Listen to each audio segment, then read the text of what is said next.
옆에 분들 다시 한번 인사 한번 더 하실래요? 당신을 보니 정말 주님을 본 것 같습니다. 시작. 아멘. 오늘은 예루살렘에 예수님께서 왕으로 입성하셔서 십자가를 지시기 일주일 전이거든요. 그래서 그 일주일을 고난주간을 시작하는 종려주일입니다. 우리가 밤 선데이라고 하고요. 사람들이 왕으로 오신 그 주님을 나뭇가지를 흔들면서, 그 밤주리의 나뭇가지를 흔들면서 우리를 구원하소서, 호산나 다윗의 자손이 하고 열렬히 환영하던 날을 기념한 주일입니다. 이게 사복음서에 다 기록되어 있는 내용이고요.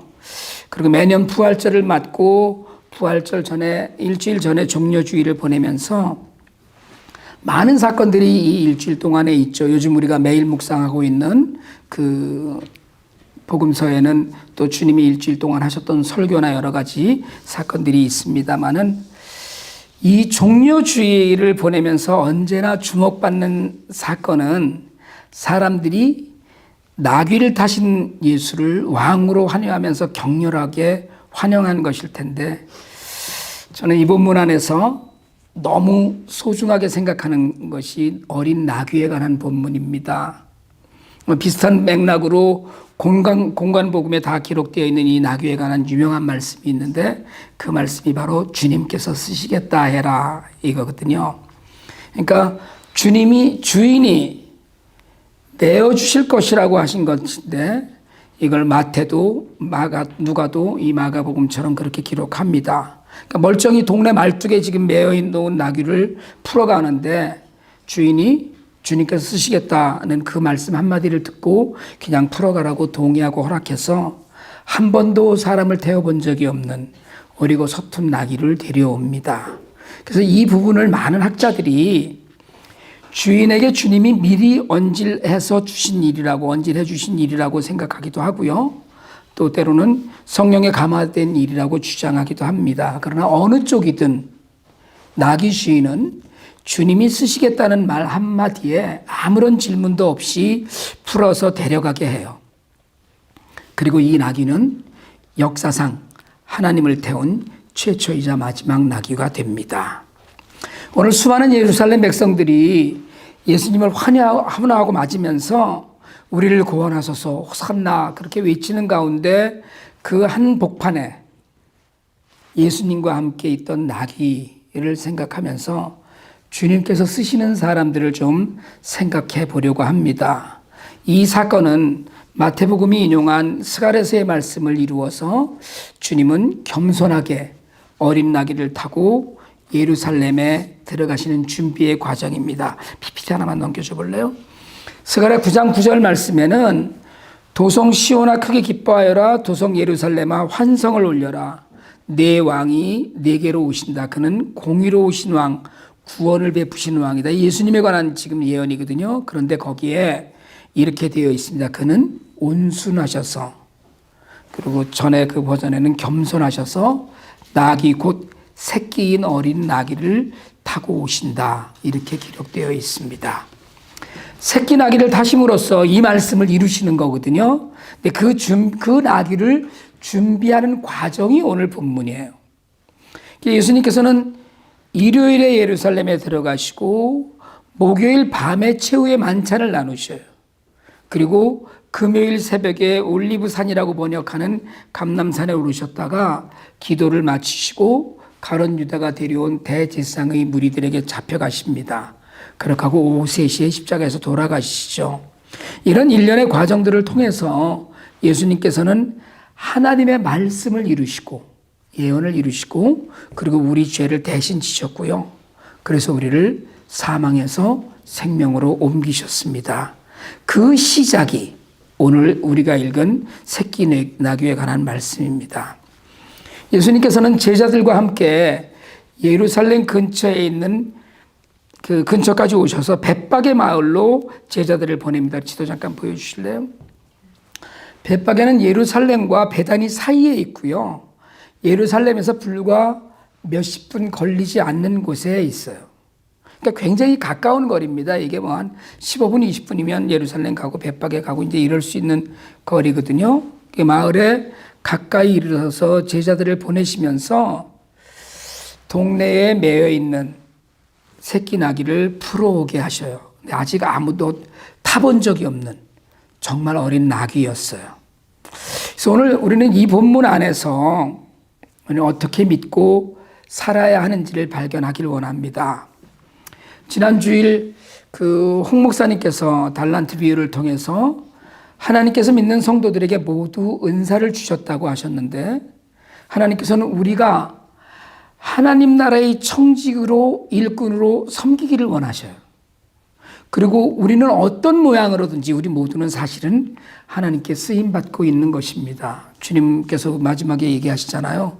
너희는 땅끝까지 이르러내 증인이 되리라고 하신 것처럼 우리가 어떤 모양이든지 쓰임받는 것인데, 오늘 새끼 나귀를 쓰시는 주님의 모습에서 우리를 부르시는 그런 음성을 우리 모두가 듣게 되길 원합니다.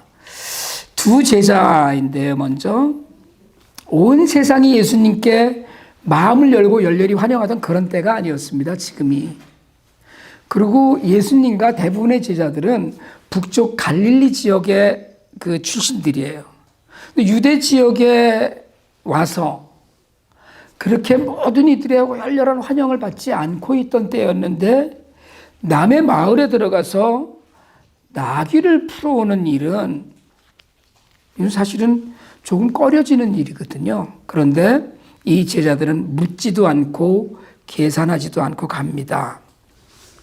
여러분, 우리가 주님의 말씀을 듣고 행할 때 머뭇거리지 않았으면 좋겠어요. 우리는 자꾸 성령이 주신 감동, 말씀으로 들은 권면 이런 것들을 안에 품고도 자꾸 머뭇거릴 때가 있어요.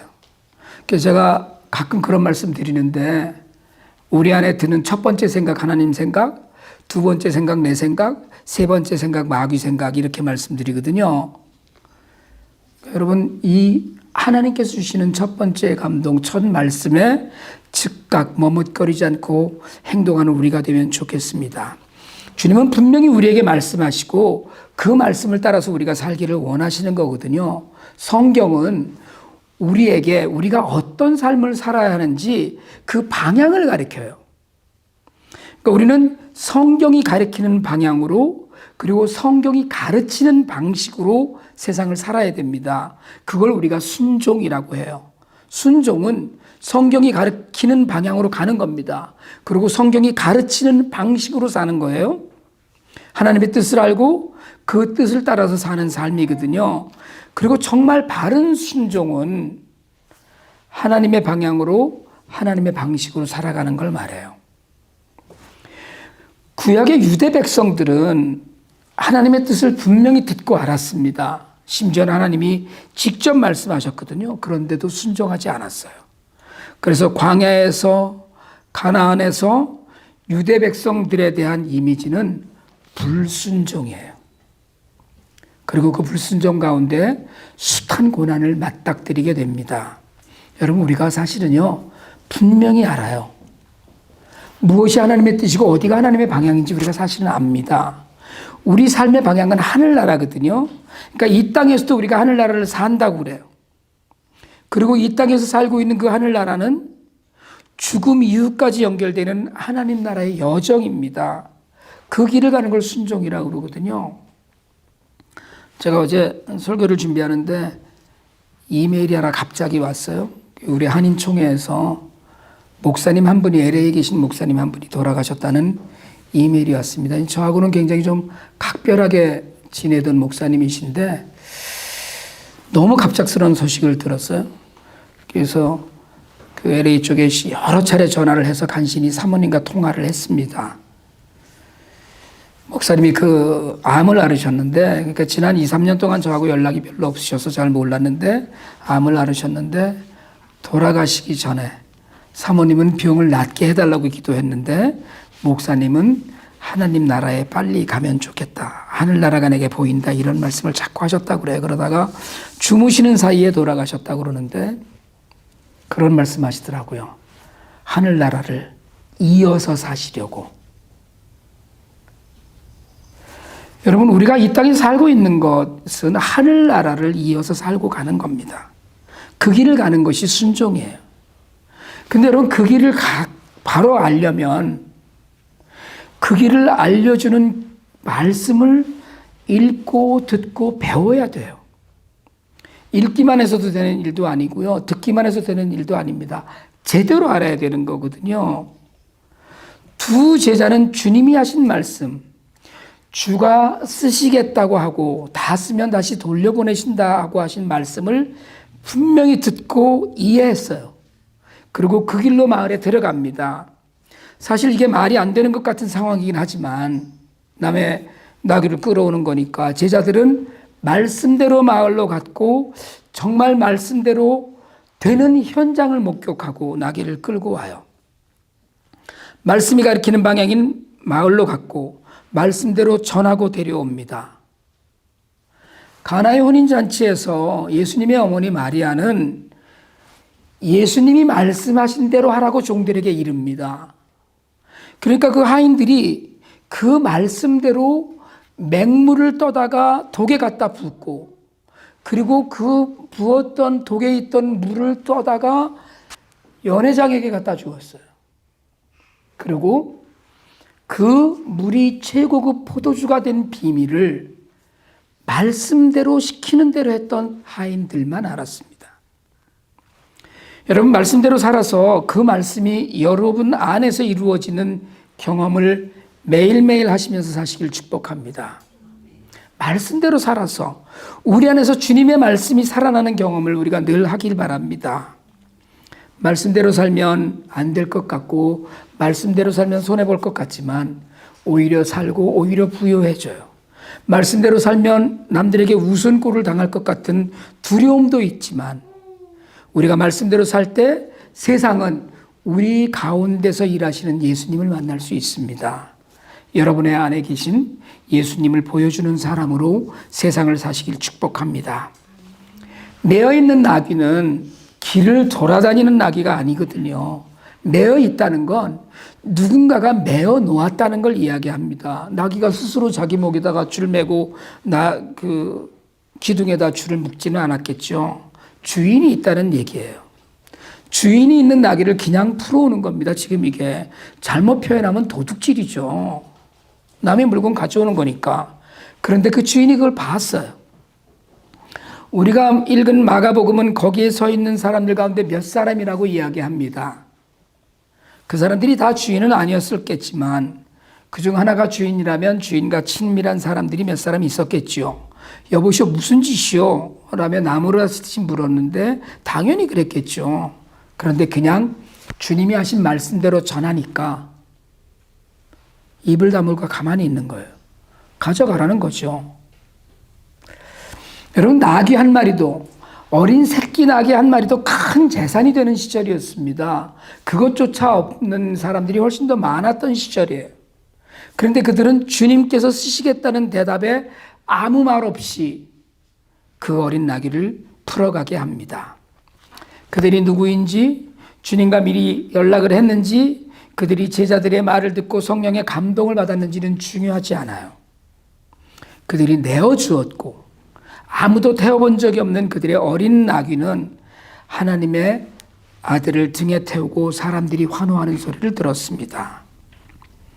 오늘 우리가 1, 4분기 결산을 하겠지만 우리 교회는 너무 미약하고 부족하지만 전체 헌금의 20%를 선교와 구제에 씁니다. 결산하면 그것부터 떼어놓죠. 그 중에 반은 IT에 보내고 반은 지역사회에 써요.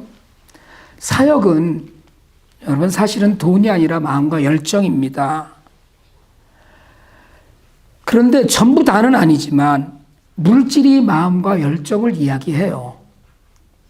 물질이 가는 곳에 내 마음이 갑니다. 내가 돈 쓰는 곳에 내 관심이 있는 거예요. 힘들게 애써 번 돈이지만 가난이들의 양식이 되고 삶이 되고 희망이 되도록 내어놓는 것이 주께서 쓰시는 말씀에 응답하는 것이라고 저는 믿습니다. 그래서 여러분이 애써 번 돈을 주일에 드리는 헌금조차도 주님께서 쓰실 때 드리는 아낌없는 헌신이라고 저는 믿습니다. 우리가 하는 헌금이 하나님 나라를 쓰이는 것 그것조차도 주님이 쓰시는 일의 헌신이라고 믿어요. 제자들의 순종, 나귀 주인의 아낌없는 헌신, 군말 없이 내어 놓음으로 주님은 왕으로 예루살렘에 입성하셔요. 오늘 우리의 조건 없는 헌신으로 예수님이 영광을 받으시길 소망합니다. 저는 이 본문을 만날 때마다 나귀 주인들을 생각을 해요. 여러분, 나귀 주인들이 천국에 가서 예수님을 만나서 어떻게 하고 있을까요? 얼마나 신이 나서 떠들었을까요? 안 그렇겠어요? 자기 나귀 내드리고 그 나귀를 연결고리를 해서 얼마나 많은 이야기를 예수님과 신이 나서 했을까, 그런 생각을 자주 합니다. 혹시 주님께서 여러분에게 여러분의 무엇인가를 쓰시겠다고 하실 때 아무 말 없이 토달지 말고 쓰게 하시는 그런 믿음이 우리에게 있기를 원합니다. 새끼 나귀를 내드렸다고 어미 나귀 10마리로 갚아주시지 않으셔요. 여러분, 헌금 드렸다고 갑자기 월급이 2배, 3배 오르지 않습니다.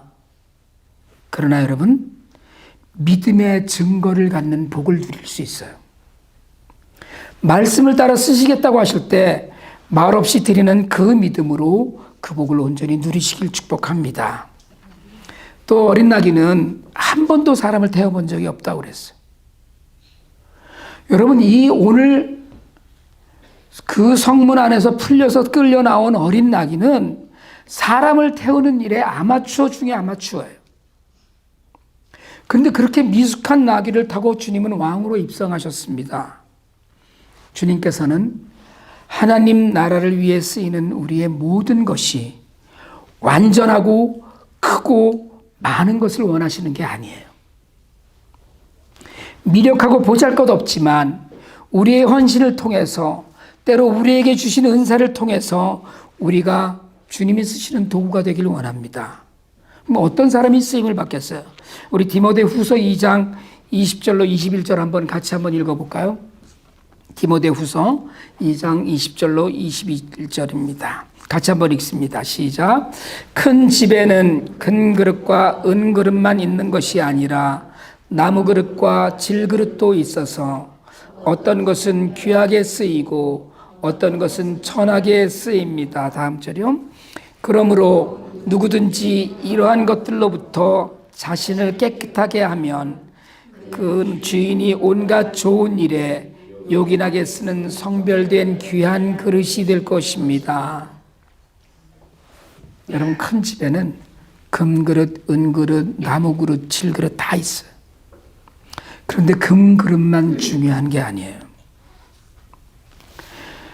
그릇이 금으로 만들었든지 흙으로 빚었든지 하나님이 쓰실 수 있는 그릇은 깨끗한 그릇이에요. 주님은 나무 그릇도 질 그릇도 귀하게 쓰셔요. 다 쓰일 때가 있습니다. 그런데 금 그릇이라고 해도 깨끗하지 않으면 못 쓰셔요. 여러분, 어떤 그릇이 깨끗한 그릇입니까? 뉴저지는 그 워싱턴 DC는 훨씬 더 더하다 그러고요. IT는 말할 것도 없는데 뉴저지도 물에 석회질이 있다고 그러더라고요. 그래서 저희 집에서는 설거지를 하고 나면 꼭 식초를 떨어뜨린 정수물에 설거지한 그릇을 헹궈요. 그릇을 그냥 수돗물에 헹구고선 그대로 말리면 얼룩얼룩 자죽이 남는데 식초 탄 정수물에 헹구면 훨씬 깨끗해지고 얼룩이 안 남더라고요. 이렇게 말씀드리면 제가 설거지에 얼마나 전문적인지를 아시겠죠? 남자분들은 이런 얘기를 들으면 시험 든다고 그러시더라고요. 여러분, 혹시 우리 삶에도, 우리 회개에도 혹시 식초 탄 정수물이 더 필요하지 않을까요? 말씀을 더 가까이 하고 기도를 쉬지 않고 말씀대로 사는데 그 삶에 애씀이 더 있어야 되지 않을까요? 여러분, 믿음은 장담하는 게 아니라고 제가 말씀드렸는데 겸손하게 애쓰는 거거든요.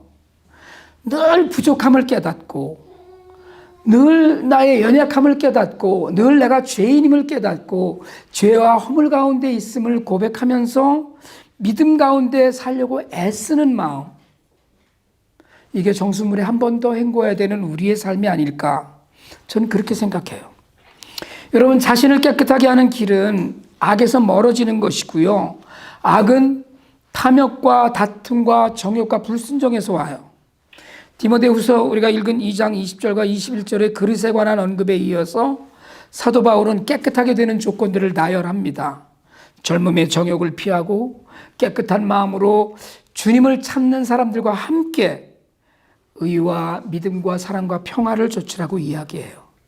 다투지 말고 온유하고 참을성을 갖고 모든 사람을 대하라고 이야기합니다.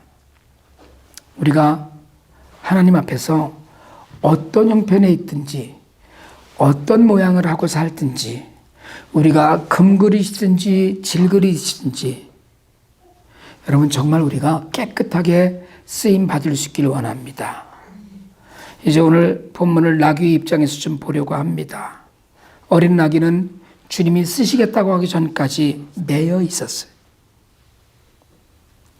사람이든 짐승이든 여러분 어렸을 때, 젊었을 때는 펄펄 나는 것 같이 뛰어다니기도 하지만 나이 들어서 뛰어다니는 사람들은 많지 않습니다. 제가 강아지 2마리 키워봤잖아요.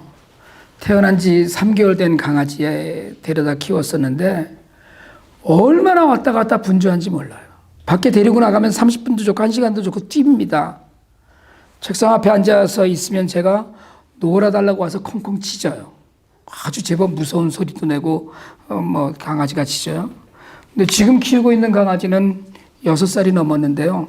정확하진 않지만 그쯤 됐다고 하는데 밖에 나가면 부지런히 다니다가 한 20분 지나면 걸음 속도가 현저히 떨어집니다. 집에서는 가만히 엎드려 있는 시간이 훨씬 많아요. 오늘 본문에 어린 낙이라고 그랬거든요. 새끼 낙이라고 그랬어요. 이 낙이가 문 앞에 메어져 있으면 얼마나 풀려서 돌아다니고 싶었겠어요. 주인들도 이 낙이가 통제가 안 되니까 잃어버릴까 봐 묶어놓은 거거든요. 그런데 주님께서 쓰시겠다고 하니까 그 메인 것에서 풀렸어요. 풀려서 하나님을 등에 태우고 사람들이 나뭇가지를 막 흔들고서 환호하는 그 큰 길을 당당하게 걸었습니다. 나귀가 신나지 않았겠어요? 우쭐댔을 것 같아요. 사람들이 예수님은 잘 모르겠고 자기를 보고 막 손을 흔드는 거 아니에요. 사람들이 막 옷을 깔아놓은 그 길을 퍼레이드했으니까 얼마나 신나겠어요. 새끼 나귀는 주님께서 쓰시겠다고 하실 때 메인 것에서 풀렸어요. 우리 모두가 주님께서 쓰시겠다고 할 때 세상에서의 메인 것에서 풀릴 줄 믿습니다. 주님께서 쓰시겠다고 하실 때 우리를 자유하지 못하게 했던 세상의 모든 것에서 풀릴 줄 믿습니다. 우리를 속박하던 사람과의 관계, 우리를 억누르던 재정적인 어려움, 우리 앞을 가로막던 세상의 모든 억눌림, 심지어 우리를 마음대로 못하게 하던 질병조차 주님께서 쓰시겠다고 하실 때 풀리고 놓여지고 막힌 것이 뚫리고 온전해지리라고 저는 믿어요. 주님께서 쓰시려면 우리를 묶인 것에서 푸실 거예요. 우리가 주님께 쓰임받기를 원할 때 우리를 묶은 것에서 풀어내어서 헌신하게 하실 줄 믿습니다. 여러분, 저는 우리 모두가 주님께서 쓰시겠다고 하는 사람이 되길 원합니다. 주님께서 쓰시겠다는 뜻은 여러분 목사가 되라는 게 아니에요. 그냥 목사는 저 하나로, 홍 목사님하고 저로 그냥 충분하니까 여러분 목사가 될 생각은 안 하셔도 돼요. 여러분의 삶의 현장에서, 여러분의 각자의 일터와 가정에서, 여러분의 자리에서 주님의 사람으로 주님의 향기를 품고 사는 걸 이야기해요. 여러분의 삶에서 예수가 드러나고 예수가 왕이 되고 예수가 모든 이들 앞에서 선포되는 것이 주님이 쓰시는 거예요. 주님께서 우리를 쓰시겠다고 할 때 자신의 것을 내어드리는 믿음으로 주님의 일에 동참하는 사람이 되는 겁니다. 말씀을 마치려고 합니다.